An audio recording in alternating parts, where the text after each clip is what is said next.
Maligayang pagbabalik sa Rex Recap. Sa video na ito, ibabahagi ko sa inyo ang action and thriller movie, na pinamagatang Striking Rescue, na ipinalabas noong 2024. Sa isang tradisyonal na pamilihan sa Thailand, si Kang, isang malupit na pinuno ng sindikato, ay nangongolekta ng protection money at pera mula sa droga sa kanyang nasasakupan. Umiiwas siya sa maruruming gawain, inuutusan lamang ang kanyang mga tauhan na sila ang humawak ng mga problema. Habang minamanmanan niya ang kanyang mga operasyon, nakatanggap si Kang ng tawag mula kay Taekon, na nagsabing dala na niya ang hinihinging pera. Gayunman, naramdaman ni Kang na ito ay isang bitag. Ang tunog mula sa telepono ay tugma sa balita sa TV na pinapalabas sa palengke sa paligid niya. Mayroong nagtatangkang pabagsakin siya sa sarili niyang teritoryo. Lumabas na ang telepono ay nasa isang lalaking naghihintay malapit lamang. Galit na galit, hinamon ni Kang ang estranghero na sumunod sa kanya. Nauwi ang habulan sa drug warehouse ni Kang.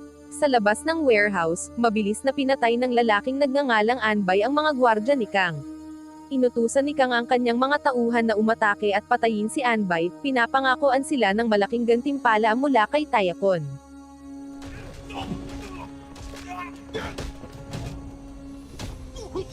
Matapos talunin ang mga umatake, hiningi ni Anbay na malaman kung bakit pinatay ni Kang ang kanyang asawa at anak. Umamin si Kang na siya ay sumusunod lamang sa utos ng isang mas mataas na tao. Bago pa niya masabi ang pangalan, napansin ni Anbay ang isang logo sa warehouse na pagmamay-ari ni Hinghao, isang negosyanteng Chino sa larangan ng logistics. Naunawaan ni Anbay na si Hinghao ang nasa likod ng lahat. Nang pilitin siya, sinabi ni Kang na hindi niya alam kung nasaan ang kanyang amo, ngunit nagbigay siya ng pahiwatig, kukunin ng bodyguard ni Hinghao ang anak nitong babae mula sa GT School gamit ang sasakyang may plakang JTI 6677. Naghintay si Anbay sa eskwelahan hanggang makita niya ang pagdating ng sasakyan.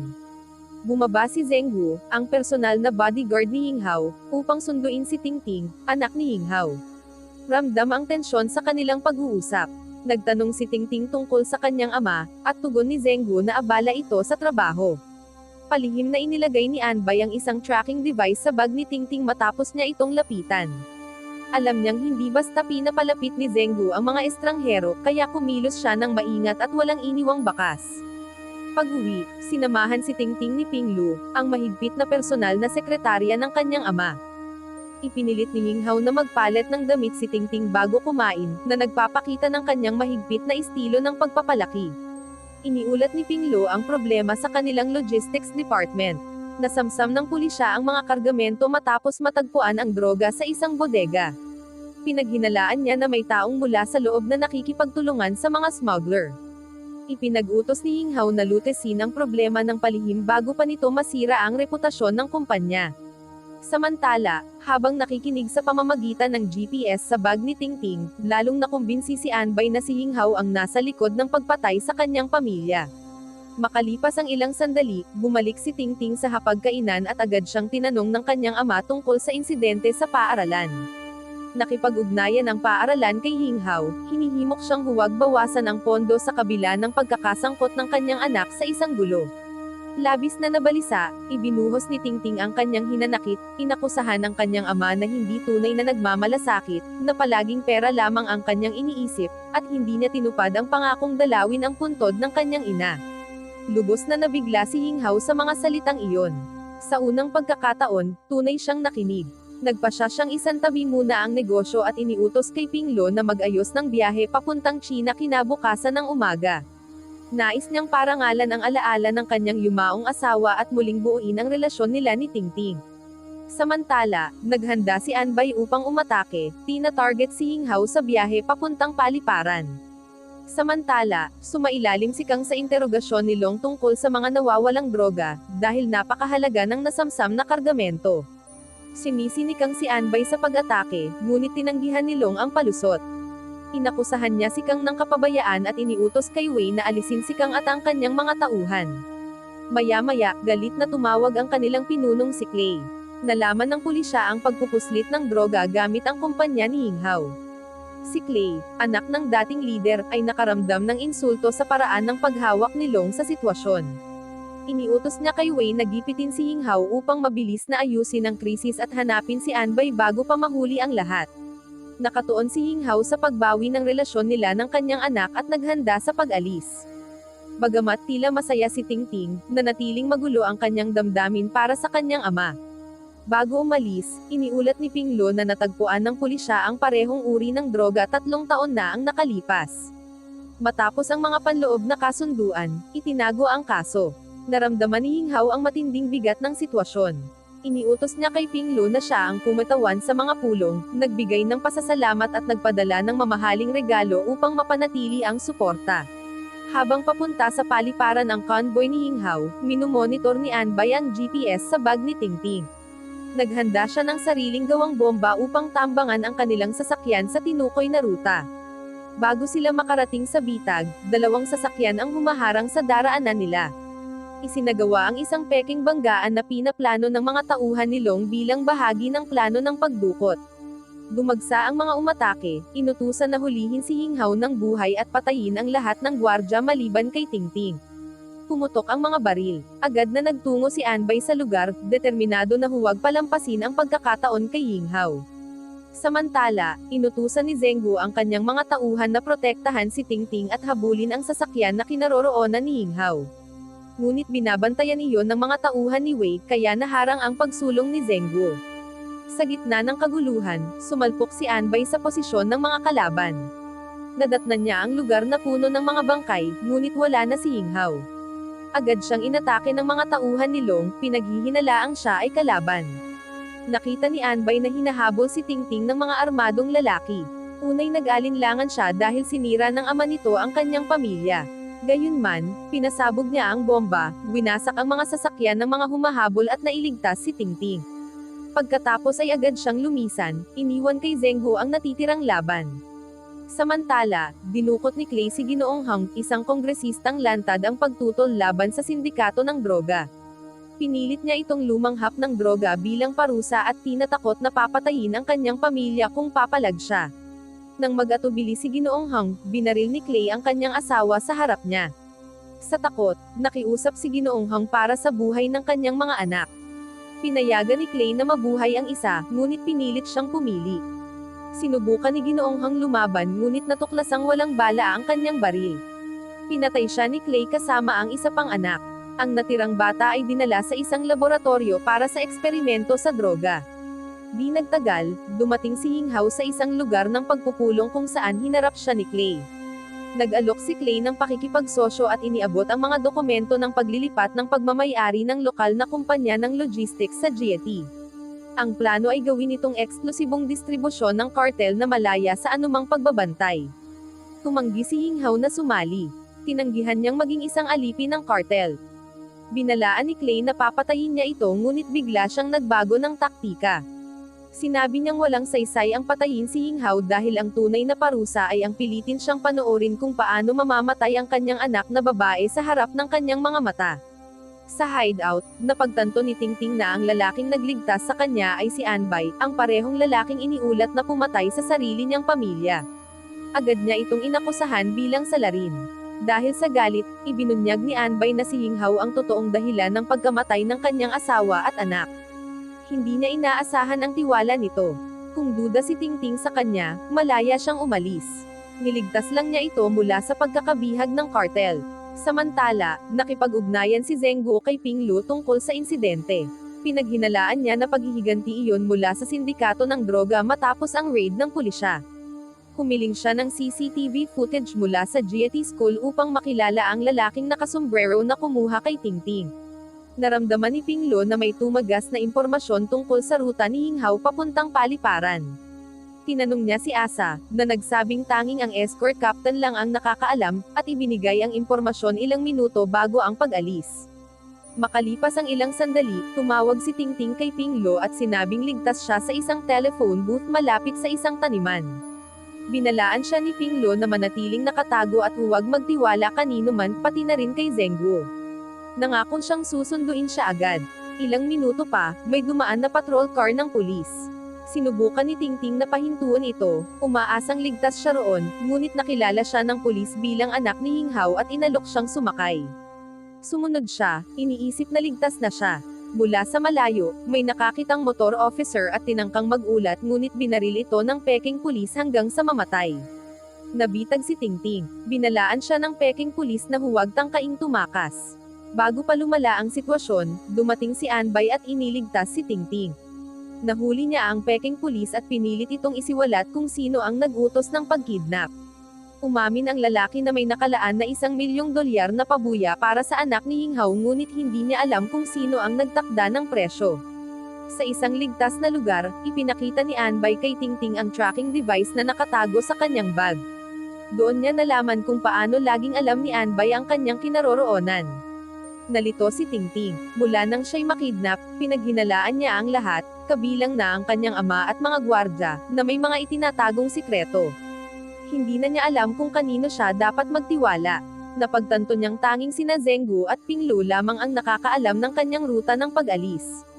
Pinaghinalaan niyang maaari nilang malaman kung nasaan ang kanyang ama. Pagkatapos ng gabing ito, nangako siyang hahanapin ang kanyang ama kasama si Anbay. Nagulat si Anbay at nagtanong kung balak ba niyang tumulong para patayin ang kanyang ama. Itinanggi ito ni Tingting. Gusto niyang patunayan na hindi mamamatay tao ang kanyang ama. Ipinaliwanag niya na droga ang pumatay sa kanyang ina at labis na kinamumuhian ng kanilang pamilya ang droga. Naniniwala siyang hindi papatay si Anbay ng walang dahilan at sinabi niyang siya ang susi upang mabunyag ang katotohanan. Samantala, dumating si Zenggu sa eksena ng peking sasakyan ng pulis at natagpuan ang bangkay ng isang opisyal. Makalipas ang ilang sandali, ipinaalam sa kanya ni Pinglo na si Anbay ang dumukot at siya ay may kaugnayan sa pagpatay ng isang pamilya. Inutusan ni Zenggu na kung sakaling makipag-ugnayan si Tingting sa sinuman, dapat agad ipaalam ito ni Pinglo sa kanya. Ipinagbawal niyang may pumunta sa lugar dahil wala na si Tingting. Sa kanilang paglalakbay, ikinuwento ni Tingting na 3 taon na ang nakalipas, pinatalsik ni Yinghao ang mga empleyadong nahuling nagsusumite ng droga sa pamamagitan ng kanyang logistics routes. Ang mga droga na nasamsam kamakailan ay tumutugma sa mga lumang kargamento at lokasyon. Naniniwala siyang may hawak pa rin ng record ang kumpanya. Magkasama, dinakip ni Anbay at Tingting ang isang lalaking nagngangalang Hong para tanungin. Tinatakot ni Anbay na sisirain niya ang telepono ni Hong maliban kung isisiwalat niya kung saan nagtatago si Sirep, ang dating pinuno na pinatalsik ni Yinghao. Sa ilalim ng presyon, inamin ni Hong na nasa Les Market si Sira ngunit binalaan silang mapanganib iyon at iniiwasan pa ng mga pulis. Sa daan, tinanong ni Anbay si Tingting tungkol sa kanyang pink na bag. Sinabi niya na iyon ay regalo ng kanyang ina sa kaarawan at lagi niya itong dinadala sa eskwela. Naalala ni Anbay na binigyan din niya ng pink na telepono ang sarili niyang anak bilang regalo sa kaarawan. Pagdating sa Les Market, maingat nilang pinlano ang susunod na hakbang. Pinili ni Tingting na mag-isa, naniniwalang ang presensya ni Anbay ay makakakuha ng hindi kanais-nais na atensyon at magbibigay daan upang makatakas ang kanilang target. Bilang anak ni Yinghao, inisip niyang mas ligtas siya kung mag-isa. Pinagkatiwalaan niya si Anbay na protektahan siya laban sa anumang banta sa labas. Sa loob ng mataong pamilihan, nakatagpo ni Tingting si Sira at inalok siya ng $2,000,000 kapalit ng pagtulong upang mahanap si Yinghao. Tumanggi si Sira dahil nananatili pa rin ang kanyang sama ng loob kay Yinghao na siyang dahilan ng kanyang pagkakabilanggo. Ibinunyag niya na si Clay ang dumukot kay Yinghao at sa loob ng 3 taon, dumadaan ang mga kargamento ni Clay sa kumpanya ng logistics ni Yinghao. Samantala, sinundan ni Zenggu at Long ang kinaroroonan ni Tingting at nagtungo sila patungo sa pamilihan. Nagulat si Tingting nang malaman niyang sangkot ang kanyang ama sa droga. Bago pa niya lubusang maunawaan ang revelasyon, sumabog sa galit si Sirep, ubos-pusong nagngingit-ngit dahil aksidenteng nasira ni Tingting ang kanyang hideout ng droga. Binalaan niya itong puputulan ng kamay.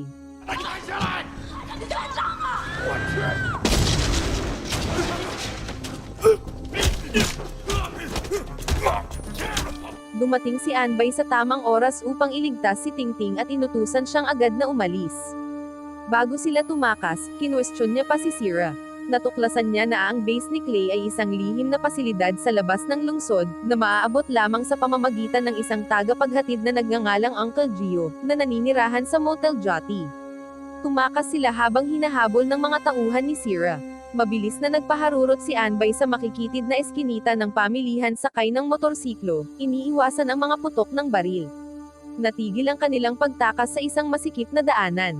Habang papalapit na ang mga humahabol, dumating si Wei, armado ng isang automatikong baril, at inubos ang mga ito. Gayunman, ang tunay niyang layunin ay agawin si Tingting mula kay Anbay. Nang tumanggi ito, nagsimula ang isang mabangis na laban.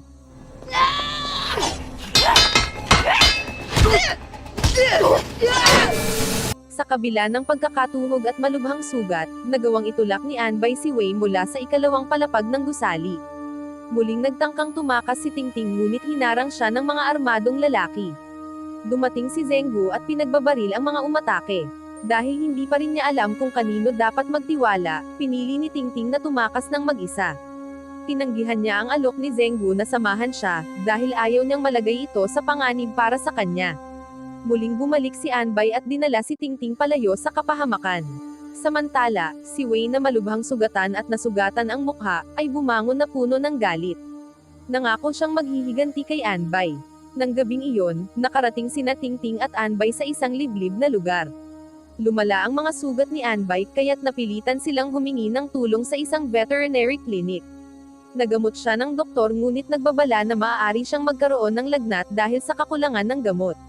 Nang magising si Anbay, nagtanong siya ng direksyon patungo sa Motel Jati. Nagbabala ang doktor na mapanganib doon ngunit nagbigay ng maikling tagubilin. Pumunta sila roon at nagrente ng kwarto. Hindi nila alam na inaalerto ng receptionist si Uncle Gio tungkol sa dalawang kahina-hinalang bisita. Makalipas ang ilang sandali, dumating si Uncle Gio at ang kanyang mga tauhan sa motel at tinangkang pilitin buksan ang pinto, ngunit handa si Anbay. Mabilis niyang tinalo ang grupo at nabihag si Uncle Gio. Sa ilalim ng presyon, ibinunyag ni Gio na ang base ni Clay ay nakatago sa kagubatan malapit sa Mi River Port. Isa itong high-security facility, halos imposibleng pasukin at lisanin ng buhay. Sa impormasyong iyon, naghanda sina Anbay at Tingting na umalis. Bago pa man sila makaalis, dumating si Wei. Sa kabila ng kanyang mga sugat at nanghihinang katawan, dala pa rin niya ang matinding puot. Halos matalo si Anbay sa laban. Dumating si Zenggu sa tamang oras upang sagipin siya at hinimok si Tingting na sumama na sa kanya. Tumanggi siya, determinado na huwag iwan si Anbay kahit pa nakahanda itong patayin ang kanyang ama. Sa isang kalahating walang malay na kalagayan, binibalikan si Anbay ng masasakit na alaala tungkol sa pagkamatay ng kanyang asawa at anak. Sinagasaan ang kanilang sasakyan ng grupo ni Taikon. Nakiusap ang kanyang asawa para sa awa, iniaalok ang flash disk na hinahanap nila, ngunit binaril sila ni Taikon sa harap mismo niya. Nagising si Anbay mula sa bangungot at bigla niyang inatake si Zenggu. Mabilis siyang pinakalma ni Tingting, pinaalalahanan siyang ligtas na sila ngayon. Nang muling bumalik ang katahimikan, tinanong ni Anbay kung paano sila natagpuan ni Zenggu. Ipinaliwanag ni Zenggu na sila ay pangunahing target sa black market. Matapos niyang makuha ang huling lokasyon ni Tingting mula kay Pinglu, natagpuan niya lamang ang bangkay ng isang peking pulis. Sinundan niya ang kanilang mga bakas hanggang sa motel, na siyang nagsilbing hideout nila. Sa ngayon, nagkasundo silang magpahinga at planuhin ang paghahanap kay Yinghao. Gayunpaman, nagduda si Zenggu. Ang galing sa pakikipaglaban ni Anbay ay masyadong mahusay para sa isang ordinaryong tao. Tumanggi si Anbay na magpaliwanag, nakatuon lamang siya sa paghihiganti para sa kanyang pamilya. Hinimok siya ni Tingting na magpahinga pa, ngunit iginiit niyang wala siyang pakialam sa panganib hanggat hindi nagbabayad si Yinghao. Ibinunyag ni Anbay na ang kanyang asawa ay 8 taon nang nagtatrabaho sa Hebrew. Ilang araw bago siya mamatay, nagbago ang kanyang kilos matapos makilala ang isang taong ipinadala ng kumpanya. Sinadya ang pagkabangga sa kanilang sasakyan habang patungo sila sa paliparan. Tiyak si Anbay na sangkot si Yinghao sa drug smuggling, at ang ebidensya ay nasa nawawalang flash disk. Nag-alinlangan si Zenggu na maniwala sa kanya. Kung hindi dahil sa pagliligtas ni Anbay kay Tingting, napatay na sana siya. Sa halip, pinahilo niya ito upang maiwasan ang isang padalos-dalos na kamatayan. Pagkaraan ng ilang sandali, may kumatok sa pinto. Dumating si Pinglu kasama ang buong grupo ni Zenggu. Si Asa, isa sa mga miyembro, ay agad na humingi ng paumanhin dahil nailantad niya ang kanilang hideout kay Pinglu. Ipinahayag niya na si Pinglu at Zenggu ay may pantay na katayuan sa loob ng kumpanya. Hinimok ni Pinglu si Tingting na umalis para sa kanyang kaligtasan, ngunit tumanggi siya. Nais niyang hanapin ang kanyang ama, na ngayon ay pinaniniwalaan niyang nasa drug base ni Clay. Pinaghinalaan din niya na may isang traidor na naglalantad ng kanilang mga plano. Napatunayan ang kanyang hinala nang biglang bunutin ni Asa at ng kanyang mga tauhan ang kanilang mga baril. Ibinunyag ni Asa na balak niyang isuko sina Tingting at Pinglo kay Clay at patayin si Zenggu sa mismong oras na iyon. Hinamon ni Zenggu si Asa na barilin siya agad. Nangako siya na kung mabubuhay siya, siya mismo ang tatapos kay Asa balang araw. Bago pa makaputok si Asa, dumating si Anbay at binaril ito hanggang mamatay. Nailigtas sila ng putok na iyon ngunit nagdulot din ito ng mga tanong tungkol sa tunay na pagkakakilanlan ni Anbay at ang kanyang papel sa tunggalian. Ipinaliwanag ni Anbay na, katulad ni Zenggu, siya rin ay binabayaran upang ipatupad ang hustisya, ngunit sa ibang pamamaraan. Samantala, sa punong tanggapan ni Clay, napilitang pumirma si Yinghao sa isang kontrata ng pakikipagtulungan. Binalaan siya ni Clay na papatayin ang kanyang anak na babae sa mismong harapan niya kung tatanggi siya. Sa ilalim ng matinding presyon, napilitang pumirma si Yinghao. Pagkatapos, nagtaas ng baso si Clay upang ipagdiwang ang kanyang tagumpay. Ngunit biglang sumingit si Long, na nagbabala na si Anbay ay hindi ordinaryong tao. Hindi pinansin ni Clay ang babala at ininsulto si Long. Dahil sa matinding kahihiyan, sinaksak ni Long si Clay sa leeg, na agad niyang ikinamatay. Inutusan niya pagkatapos ang kanyang assistant na maghanda para sa mga darating na bisita. Makalipas ang ilang sandali, dumating sina Anbay at Zenggu at sinalubong sila ng mga bala. Pinigilan ni Zenggu ang mga bantay sa labas habang pinasok ni Anbay ang loob. Sa loob, naghihintay si Long kasama ang kanyang mga gwardya, hawak na bihag sina Yinghao at Tingting. Itinapon niya ang isang baril kay Anbay at nag-alok ng isang kasunduan, patayin si Yinghao at palalayain si Tingting. Tinanggihan ni Anbay ang alok. Sinabihan niya sina Yinghao at Tingting na magtago, saka hinarap si Long mag-isa. Tinukso siya ni Long, tinawag siyang mahina at naghayag ng pagsisisi na hindi niya napatay ang buong pamilya ni Anbay ilang taon na ang nakalipas. Inamin niya na siya ang nasa likod ng mga pagpatay na iyon. Galit na galit si Anbay at nakipaglaban ng ubos lakas.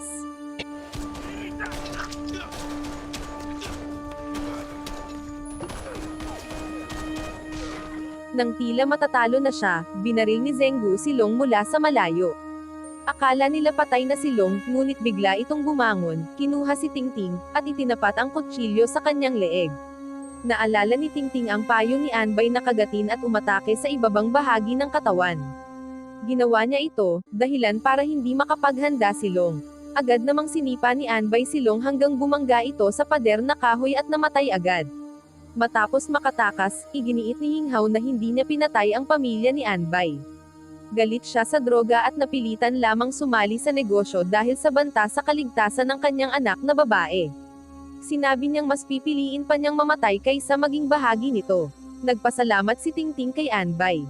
Napagtanto niyang mahal siya ng kanyang ama sa sarili nitong paraan, gaya ng pagmamahal ni Anbay sa kanyang pamilya. Makalipas ang kaunti, natagpuan nila si Pinglo na nakatali. Kinausap siya ni Anbay. Alam niyang ipinagkanulo sila nito sa pagbibigay ng kinaroroonan ni Tingting sa traidor na mga tauhan ni Zenggu. Umamin si Pinglo at sinabi niyang siya'y pansamantalang kapalit lamang ni Yinghao, na sinisi ang asawa ni Anbay dahil tumangging makipagtulungan. Binuksan ni Anbay ang balbula ng gas at sinindihan ang isang lampara. Sinabi niyang maaaring patawarin sila ng kanyang asawa, pero siya mismo ay hindi. Bago umalis, iniwan niya ang isang GPS device kay Pinglo bilang huling paumanhin para kina Yinghao at Tingting. Gayunpaman, palabas lamang ang gas. Ang lahat ng bitag ay inihanda upang pilitin ang isang pag-amin. Pinalibutan ng pulisya ang lugar at inaresto ang buong GT Drug Network. Wow naman! Doon nagtatapos ang pelikula mga idolo, salamat sa inyong panonood.